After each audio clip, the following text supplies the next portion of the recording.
said this to myself. I hope you know that. Oke, baik, sebelumnya Bismillahirrahmanirrahim. Assalamualaikum warahmatullahi wabarakatuh.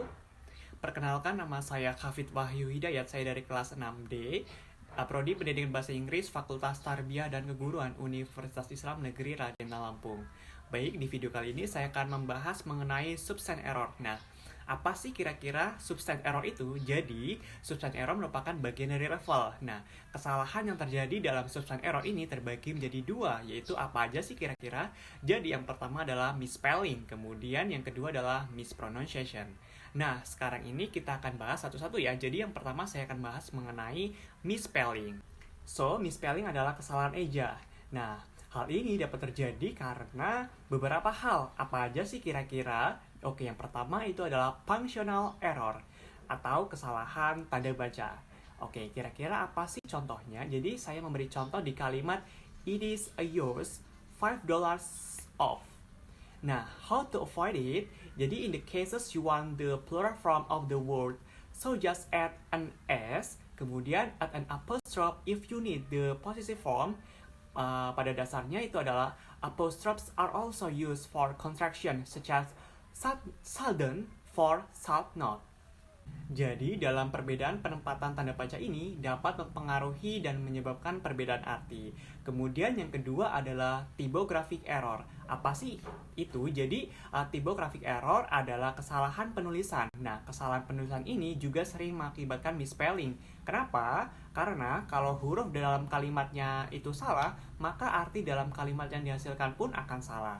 Kemudian yang ketiga itu adalah dyslexic error atau yang sering disebut sebagai dyslexia error.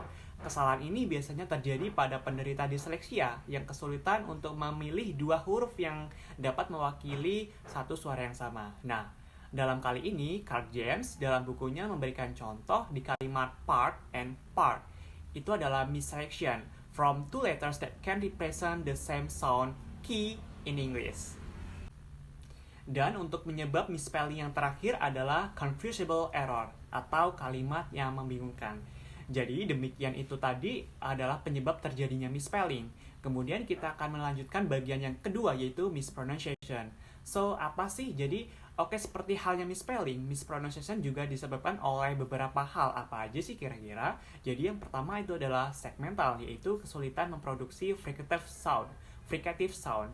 Seperti contohnya seh and us, yaitu for example seh in the word see and us in the word casual. Meskipun tulisannya itu berbeda, tapi terkadang pengucapannya itu sama. Nah, ini yang terjadi dan itulah yang menyebabkan terjadinya mispronunciation.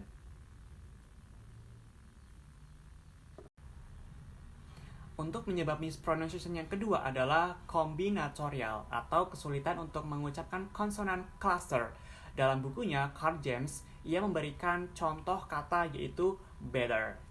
Kemudian yang ketiga adalah suprasegmental, yaitu kesalahan atau kesulitan dalam mengucapkan penekanan ritme dan intonasi. Hal ini perlu diperhatikan. Kenapa? Karena agar tidak terjadinya kesalahan dalam pronunciation-nya. Oke, baik, demikianlah tadi yang dapat saya sampaikan mengenai substance error. Apabila ada kesalahan, saya mohon maaf. Terima kasih. Semoga video kali ini bisa bermanfaat. Saya akhiri. Wassalamualaikum warahmatullahi wabarakatuh.